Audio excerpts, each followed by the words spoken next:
너는 내게 부르짖으라. 예레미야서에 나오는 이 한 구절 정말 강렬하지 않나요? 오늘 이야기는 바로 여기서부터 시작해 보려고 합니다. 우리가 살면서 참 많은 기도를 하잖아요. 그런데 그 기도의 진짜 힘, 그 과정에 대해서는 얼마나 깊이 생각해 봤을까요? 오늘 저랑 같이 그 본질을 한번 제대로 파헤쳐 보시죠. 오늘 우리는 크게 네 가지 질문을 따라가 볼 거예요. 첫째, 도대체 무엇을 위해 기도해야 할까? 그리고 기도를 하면 우리 안에 어떤 변화가 일어나는지, 또 그 결과로 어떤 열매를 맺게 되는지, 마지막으로 이 모든 것의 뿌리가 되는 믿음은 과연 무엇인지 차근차근 살펴보겠습니다. 네, 바로 이 말씀이 오늘 우리가 떠날 여정의 출발점입니다. 여기서 기도는요, 단순히 내 소원을 비는 게 아니에요. 그보다 훨씬 더 큰 하나님의 창조 역사에 우리가 직접 참여하는 통로가 되는 거죠. 정말 깊은 절망 속에서 부르짖을 때 하나님은 우리가 감히 상상도 못했던 크고 은밀한 일을 보여주시겠다. 이렇게 약속하십니다.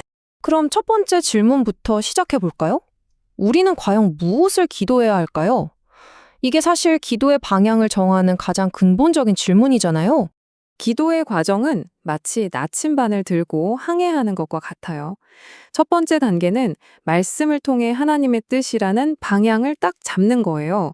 그리고 두 번째 단계는 그 방향으로 실제로 노를 저어서 나아가는 실천이죠. 방향만 알고 가만히 있거나 방향도 없이 무작정 노만 젓는다면 둘 다 온전한 기도가 될 수 없겠죠. 자, 이 문장은요, 어쩌면 오늘 이야기 전체에서 가장 중요한 핵심일지도 모르겠습니다. 잘 보세요. 우리는 보통 기도를 뭐라고 생각하죠? 하나님, 제 뜻대로 해주세요. 이렇게 내 뜻을 관철시키는 거라고 생각하기 쉽잖아요. 그런데 성경은 완전히 반대로 말하고 있어요. 기도는요, 내 뜻이 아니라 하나님의 뜻에 나를 맞추는 과정이라는 거죠. 그러니까 막 소리 높여 말하기 전에 먼저 귀를 기울여서 듣는 것. 거기서부터 진짜 기도가 시작되는 겁니다. 우리 인생을 거대한 퍼즐에 비유할 수 있어요. 처음에는 흩어진 조각들 앞에서 전체 그림이 보이지 않아서 막막하잖아요.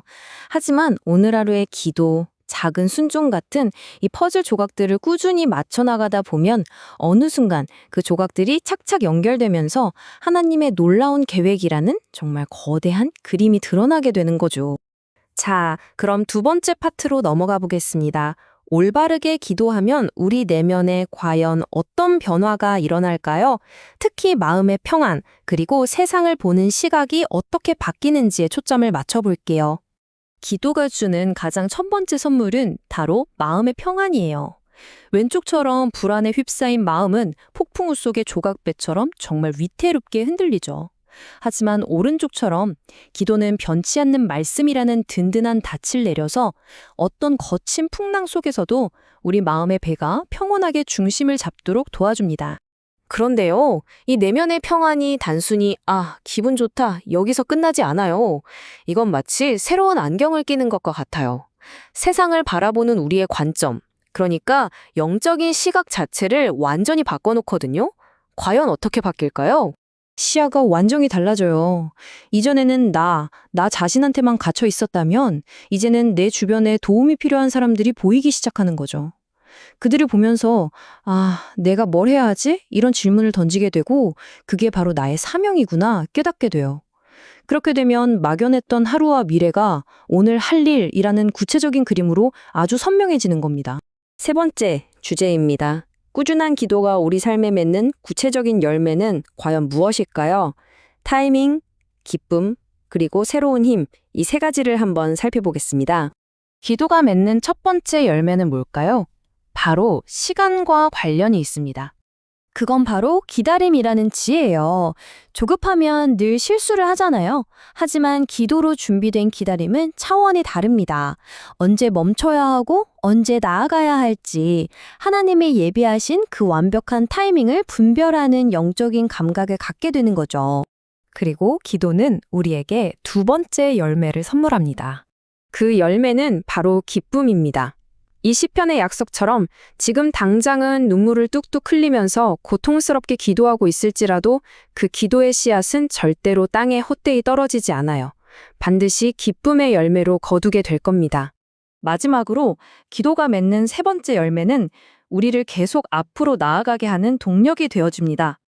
이게 바로 믿음의 선순환이라는 거예요. 하나의 기도가 응답받는 경험, 그게 그걸로 끝나는 게 아니에요. 그 경험이 다음 기도를 시작할 수 있는 아주 강력한 연료가 되어주죠. 이렇게 기도와 응답이 꼬리에 꼬리를 물고 이어지면서 우리의 믿음은 눈덩이처럼 점점 더 커지고 단단해지는 겁니다.